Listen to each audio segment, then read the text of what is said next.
वसुधा के आने वाले एपिसोड में कहानी एक ऐसे मोड़ पर पहुंचने वाली है जहां हर राज धीरे धीरे खुलने लगेगा और कई किरदारों की असली सच्चाई सामने आ जाएगी। अब तक जो खेल पर्दे के पीछे खेला जा रहा था, उसका पर्दाफाश होने का समय आ चुका है।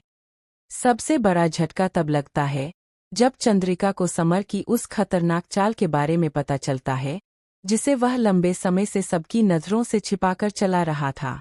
चंद्रिका को शुरू से ही समर पर थोड़ा शक था, लेकिन उसके पास कोई ठोस सबूत नहीं था।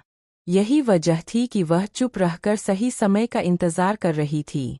लेकिन इस बार किस्मत उसका साथ देती है और उसके हाथ एक ऐसा सबूत लग जाता है जो पूरे मामले की दिशा बदल सकता है। एपिसोड की शुरुआत में समर बेहद आत्मविश्वास से भरा नजर आता है। उसे लगता है कि उसकी सारी चालें सफल हो चुकी है और अब कोई भी उसका सच नहीं जान पाएगा। वह परिवार के सामने खुद को निर्दोष साबित करने की कोशिश करता है और सभी के मन में अपनी अच्छी छवि बनाए रखने के लिए नए नए नाटक करता है। दूसरी तरफ वसुधा को भी कुछ बातें अजीब लग रही होती है। उसे महसूस होने लगता है कि कहीं न कहीं कोई बड़ा झूठ छिपा हुआ है। हालांकि वह अभी पूरी सच्चाई से अनजान है, लेकिन उसके मन में सवाल लगातार बढ़ते जा रहे हैं। इसी बीच चंद्रिका एक ऐसी बातचीत सुन लेती है जिसे सुनकर उसके पैरों तले जमीन खिसक जाती है। उसे समझ में आ जाता है कि समर ने सिर्फ परिवार को ही नहीं बल्कि कई लोगों को धोखा दिया है।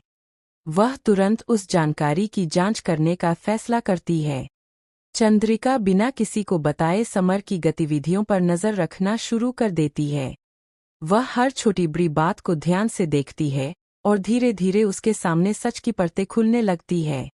जितना वह जानती जाती है, उतना ही हैरान होती जाती है। कुछ समय बाद चंद्रिका को एक ऐसा दस्तावेज और कुछ रिकॉर्डिंग्स मिलती है जो समर के खिलाफ मजबूत सबूत साबित हो सकती है।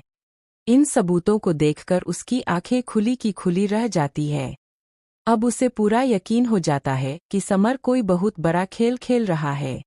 लेकिन सबसे बड़ी चुनौती यह होती है कि वह इस सच को परिवार के सामने कैसे लाए। उसे डर होता है कि अगर समर को उसके बारे में पता चल गया तो वह सबूत नष्ट कर सकता है या फिर कोई नई चाल चल सकता है। उधर समर को भी महसूस होने लगता है कि कोई उस